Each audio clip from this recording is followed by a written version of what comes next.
முத்து வந்து எப்படியோ கஷ்டப்பட்டு அந்த காரெல்லாம் ரெடி பண்ணிடுறாரு. அதை பார்க்க வந்து அந்த கார் ஓனர் பார்த்துட்டு, இது என்னோட காரை இவ்வளோ அழகாக ரெடி பண்ணியிருக்கப்பா அப்படின்னு சொல்கிறாங்க. ஸோ இவர் என்ன பண்ணுறாருன்னா, அந்த ஃபினான்சர்கிட்ட வந்து ரெக்கமெண்ட் பண்ணுறாரு. இந்த மாதிரி நான் பொறுப்பு, கேரண்டர் கையெழுத்து நான் போடுறேன், அந்த அமௌண்ட்டை கொடுத்துரு அப்படின்னு சொல்லிட்டு, அதேமாதிரி அவரும் 10 லட்சம் கொடுத்துட்றாரு. ஸோ அதை வாங்கிட்டு வந்து விஜயா கிட்டேயும் அவங்க அப்பா கிட்டேயும் கொடுக்குறாரு. ரொம்ப ஹாப்பியாக இருக்குது, நம்ம எப்படியும் நாளைக்கு நம்ம வீட்டுக்கு போயிடலாம் அப்படின்னு சொல்லிட்டு சொல்கிறாரு. ஸோ இதை வந்து மனோஜ்கிட்ட வந்து விஜயா சொல்கிறாங்க, இந்த மாதிரி எப்படியோ ரெடி பண்ணிட்டான்டா, பழைய கார் என்னென்னமோ கதை சொல்கிறாங்க, எப்படியோ நம்ம வீட்டுக்கு போக போகிறோம் அப்படின்னு சொல்லிட்டு. அதே டைமு மனோஜ் பார்க்கறக்காக ரோஹிணி போகிறாங்க. ரோஹிணிக்கிட்ட வந்து இந்த விஷயத்த சொல்கிறாங்க.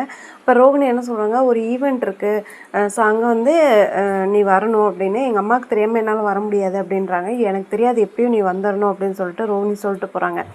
ஸோ ரோஹிணி வந்து சிந்தாமணியை வர சொல்லி இந்த விஷயத்த சொல்கிறாங்க. எப்படியோ வந்து வீடை திருப்பறக்காக வந்து முத்து ரெடி பண்ணிட்டான் போல் பணத்தை. ஸோ வீடை திருப்பக்கூடாது, எதாவது பண்ணுங்க, ஏன்னா ஆண்டி வந்து ரொம்ப ஃப்ரீ ஆகிட்டாங்கன்னா எங்களை எப்படி பிரிக்கிறதுன்ற மாதிரி இறங்கிடுவாங்க, அதனால் இந்த விஷயம் நடக்கவே கூடாது அப்படின்னு சொல்லிட்டு பேசிகிட்டு இருக்காங்க. இந்த விஷயத்த வந்து பேசிகிட்டு இருக்கப்போ ரோஹிணியோட அம்மா கேட்குறாங்க. ஸோ ரோஹிணியோட அம்மா மூலயமா முத்துக்கு ஏதாவது ஹெல்ப் கிடைக்குமா என்னன்னு தெரில. ஏன் அப்படின்னா பணத்தை எடுத்துகிட்டு ஓடிடுறாங்க. நம்ம ப்ரமோவில் பார்த்தோம்.